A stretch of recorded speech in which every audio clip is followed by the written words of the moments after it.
This ice fishing experience is brought to you by Brewer Agri Outdoors. Well, we're on one heck of a bite here on Lake Sakakawea. We're out with Lucas, pro staff with Missouri Secrets Tackle, and a whole bunch of his friends. And today we're on one of those really fun bites where, in the first half hour, we've got full limits of fish. And, Lucas, we want to look at how did you guys pick out a spot like this, and what was your mindset when you found it? How I found this spot is I got on my lake map and just started following the shorelines down and looking, like I said, looking for those steep contours, looking for areas that looked like there might be a transition. And going out and fishing them is honestly one of the greatest ways to find it is just looking at the structure.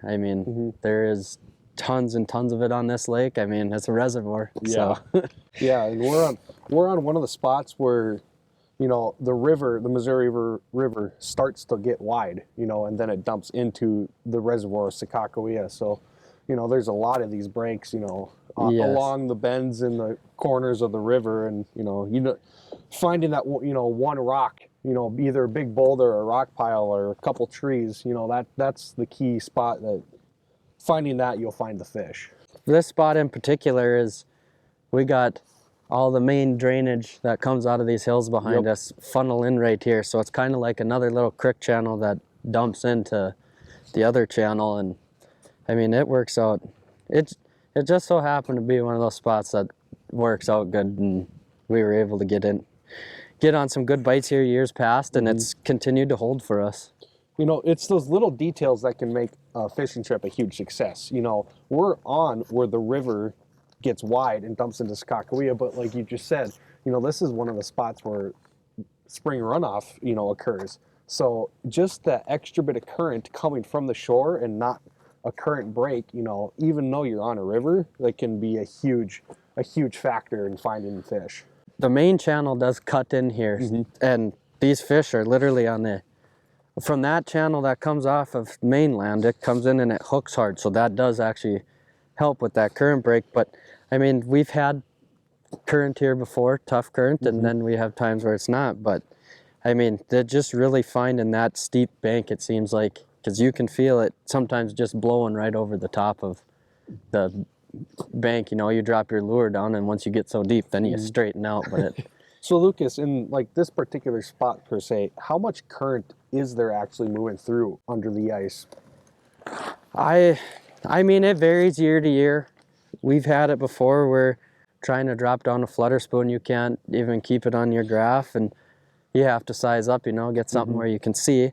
But we've also had it before where you could use a spoon here. It really just depends on how much precipitation we get in the fall, how much they're letting out of Fort Peck, and what's coming down the Yellowstone River really is what matters in that aspect. And we're in a pretty dry year this year, so this year's been really a mild current as far as, another difference too is how much water they're letting out of the Garrison Dam. Yeah. How much is pulling that way. So it really, there's a lot of variable factors on how much current you're actually going to see in these spots. So Lucas, on this spot we're at, we've been catching a ton of fish, and, knowing that this is a key spot where there's a drainage, what's it actually like under the ice? Because, you look on the shoreline that's above the ice is complete sand and rocks. So, is it a rock pile that we're on, or is it just sand? We're sitting right on a transition of smaller gravel rock type deal, and then once further up here, once you get further up the ledge, it turns to sand, and it is just a big sand flat. And these fish are here chasing bait, pushing them up. And these fish chasing this bait up here, your first hour of the day, your last hour of the day. And you have your fish that come through during the day too, but your prime times is them pushing them bait fish up out of this deeper water, pushing them up on these flats and up these ledges, because it's a place for them to kind of pinpoint them to attack, and it's a good feeding spot. Oh yeah. 9 times out of 10, it's your first 2 hours. Okay.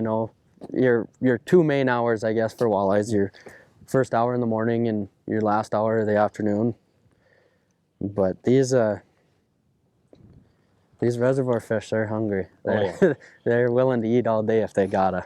So with all these, resources out here, Lucas, you got your phone, you got your actual units, you can look for contours and, and expect what the map says to be true. That's not really the case. Take some time on the water and actually looking at a spot to figure it out. Time on the water's huge. I mean, in the summertime, fishing, you're looking around and you come over something and you're like, hey, that might be a good ice spot, hit a waypoint. I mean, I've had my ups and I had my downs. I mean, I fished a lot of spots that I thought would be really good spots, and then you come to them multiple times throughout the winter and you don't, it seems like the fish never show up there.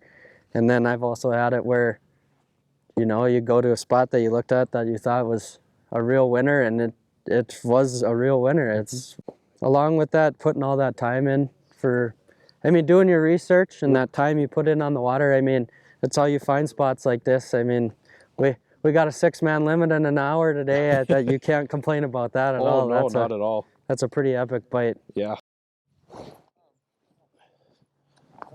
Here we go. I had no idea he was on. Yeah, let's